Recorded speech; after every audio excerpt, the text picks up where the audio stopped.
조합제 TV 시청자 여러분 안녕하십니까. 2019년 11월 6일 오후 5시입니다. 오늘 신문에 이런 제목의 기사가 나왔습니다. 검찰 세월호 특수단 설치 재수사 착수. 여러분 어떻게 생각하십니까? 아니 세월호 수사가 그렇게 철저하게 이루어졌는데 재수사를 한다니요. 세월호 사건은 2014년 아닙니까? 14년, 5, 6, 7, 8, 9, 5년이 흘러서 수많은 수사와 조사가 있었는데 아직도 더 조사할 게 있느냐 하는 게 아마 상식 있는 국민들의 첫 반응이라고 생각할 겁니다. 그만 세월호를 잊고 싶다.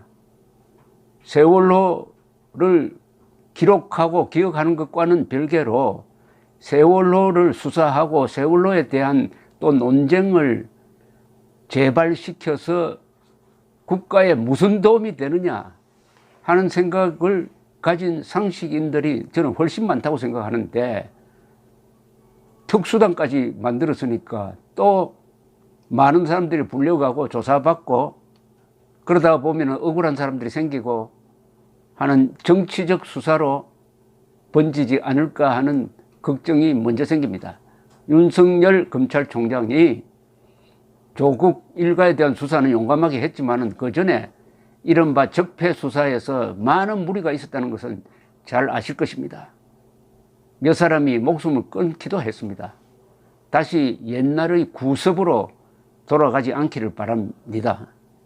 대검찰청은 오늘 세월호 참사 사건의 구조 과정과 이후 조사 수사 과정에 대한 전면적인 재조사 및 수사를 벌릴 세월호 참사 특별 수사단을 설치하기로 결정했다는 겁니다. 특수단 사무실은 서울 고검청사 12층에 들어서며 수사단장은 임관혁 안산지청장이 맡고 대검 반부패 강력부가 지휘를 한다. 특수단은 대검사나 직속 조직으로 꾸려지며 일선지검의 차장검사나 지청장급 검사를 포함한 검사 8명이 투입된다. 특별수사단은 4.16 세월호 참사 특별조사위원회로부터 관련 기록도 이관받아 본격적인 수사에 나설 전망이다. 이렇게 보도되고 있습니다. 특조위는 지난달 30일 기자회견을 열고 세월호 참사 당일 희생자 구조를 위해 현장에 투입된 헬기를 해경청장 등 현장 지휘관들이 이용했다. 희생자 발견 이송이 늦었고 사망 판정 시점에도 문제가 있다고 주장했다고 합니다. 여권과 4.16 세월호 참사 가족협의회는 새로운 조사 결과와 증거가 나왔기 때문에 전면 재수사에 나서야 한다고 촉구했는데 아니 새로운 결과가 나오면 그 부분만 조사를 해야지 왜 전면 재수사를 합니까? 전면 재수사를 할 사안입니까 지금? 전면 재수사? 이게 또 선거와 맞물리면은 틀림없이 황교안 자유한국당 대표 등을 노리는 정치적 수사다 하는 논란에 빠질 것이 틀림없습니다. 그런데 그동안에 이 수사를 얼마나 철저하게 했느냐 하면은 한번 보십시오. 사고 당일 검찰은 2014년 4월 16일입니다. 검찰은 광주지검 모포지청에 수사본부를 구성했고 바로 다음 날 검경 합동수사본부로 확대 개편되어 가지고 세월호 선사인 청해진 해운 등 7곳에 대한 압수수색을 하면서 이준석 세월호 선장을 비롯한 선원, 청해진 해운 임직원, 안전감독기관 관계자 등 사고 원인 책임자 총 113명을 입건하고 61명을 구속 기소했습니다. 얼마나 광범위한 수사입니까? 여기에 제일 먼저 현장에 도착해가지고 많은 사람을 살린 김경일 정장, 해경 정장도 구속해가지고 이 사람이 감옥 생활을 3년 하고 나왔습니다. 제가 보기에는 이 사람은 훈장을 받아야 될 사람입니다. 그런데 감옥 생활을 했어요. 외국 같으면은 이 정도 많은 사람을 구출했으면은 30분 만에 현장에 도착을 했습니다.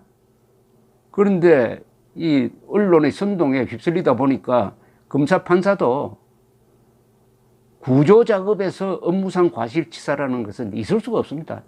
구조하는 사람이 어떻게 그 불이 나고 배가 넘어져가고 하는 상황에서 이 평지에서 있었던 것처럼 시간이 많은 사람처럼 행동할 수가 있습니까? 세월호 사건의 근본적 원인으로 해운업계 전반의 구조적 비리가 지목되면서 수사 대상도 확대되어 가지고 검찰은 2014년 4월 20일에는 인천지검에 한국해운조합 비리 특별수사팀을 구성해 수사에 나섰고, 한국해운조합 전 이사장과 한국성급 전 회장을 구속 기소하는 등 총 269명을 입건했으며 88명을 구속 기소했습니다. 그럼 아까 61명하고 합치면 140명을 구속했다는 이야기인데, 이 중에 상당수가 무죄 받았습니다. 인천지검은 이와 함께 청해진 해운 실소유주 비리 관련 특별수사팀도 구성하여 청해진 해운과 유 전 회장 일가의 비리 의혹에 관한 전방위적 수사를 실시했고 29명을 구속 기소했습니다. 그리고 유 전 회장은 그의 7월 변사체로 발견이 되었습니다. 그런데 말이죠.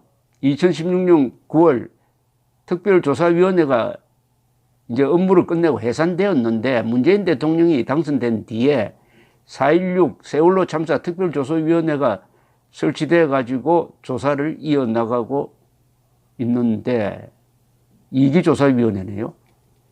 그래서 다시 전면 재수사가 시작되었는데, 글쎄요, 전면 재수사를 할 거리가 남아 있을까요? 없으면 또 만들어서 하는 과정에서 또 무리가 생깁니다. 이제 그만해야 됩니다. 이 인간이라는 것은 망각의 권리가 있습니다. 뭘 잊어버리고 싶어 하는 권리가 있어요. 그 살인사건도 공소시효가 끝나면 처벌할 수가 없습니다. 그 공소시효 기간 중에 서로 치유를 하는 거죠. 피해자는 피해자대로, 가해자는 공소시효 기간 동안에 도망 다닌다고 마음고생 많이 했다. 그러니까 다시 처벌하는 것은 인간의 본능에 반하는 것이다 해가지고 이 공소시효라는 게 있습니다.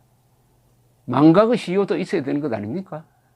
그동안 이 세월호 가지고 루머를 만들어서 박근혜 대통령을 얼마나 괴롭혔습니까?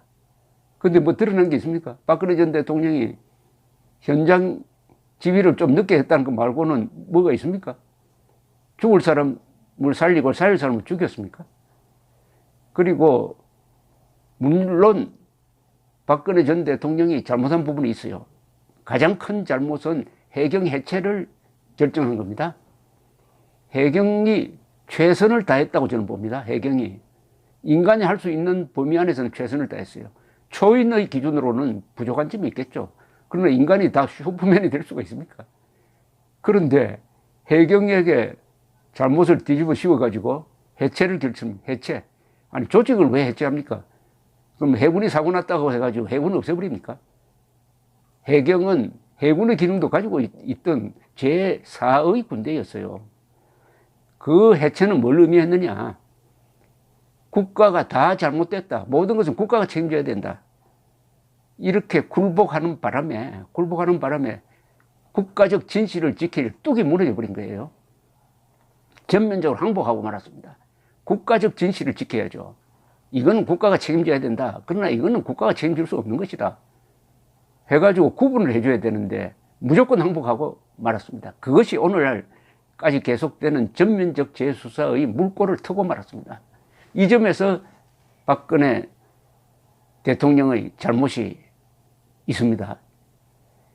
그런데 지금 다시 재수사를 한다고 합니다. 타이밍이 참 이상합니다. 조국 수사를 통해서 여권이 윤석열 총장을 몰아붙였으니까 이제 윤석열 총장은 균형을 잡기 위해서라도 야당을 좀 수사를 해서 균형을 잡겠다 하는 마음이 생길 가능성이 있습니다. 그럼 또 무리를 합니다. 조국 수사는 살살한 수사죠. 조국 일가에 대해서 손을 댄 거는 뭐 용감하다고 할 수 있지만은, 아니, 조국 씨가 구속이 됐습니까? 얼마나 특별한 대우를 하는 수사였습니까? 아직도 조국 소환도 이루어지지 않고 있습니다. 그리고 전화기도 압수수색 영장을 청구를 했지만은 법원이 번번이 기각했습니다. 특별한 수사, 특별한 우대 수사를 해준 거죠. 그런데 만약 황교안 씨가 그게 무슨 관계가 있습니까? 당시에 법무장관 했는데 무슨 관계가 있어요? 법무장관이 뭐 수사를 방해를 했습니까? 자, 이게 또 다른 시비를 불러일으킬 가능성, 그러면 총선에도 영향을 주고 정치와 수사가 뒤죽박죽이 될 가능성, 무엇보다도 국민 상식에 반하는 재수사입니다. 광주 사태 그리고 세월호는 여러 차례의 수사와 조사를 거쳐서 사실관계는 더 밝혀질 게 없어요. 처벌받을 사람 받았습니다. 그리고 두 사안에서 거짓말을 의도적으로 퍼뜨린 사람에 대한 수사가 필요합니다. 저는 세월호 수사가 필요하다면은 세월호 관련 루머를 퍼뜨려 가지고 국민들을 이간시킨, 그리고 수사기관을 혼란시킨 사람들에 대한 수사는 해야 된다고 생각합니다. 그러니까 세월호 선동자 수사를 하는 게 옳다는 게 저의 생각입니다. 감사합니다.